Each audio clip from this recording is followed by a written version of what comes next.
Viral video yang memperlihatkan seorang pengunjung mengeluhkan harga parkir bis yang mencapai Rp150.000.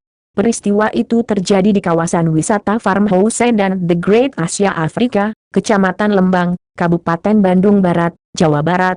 Video itu viral seusai diunggah di beberapa akun Instagram seperti @infobandung hingga @infobbarat-cimahi.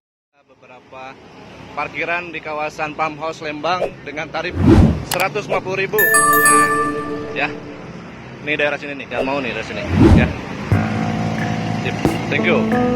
Di bawah Farmhouse nih.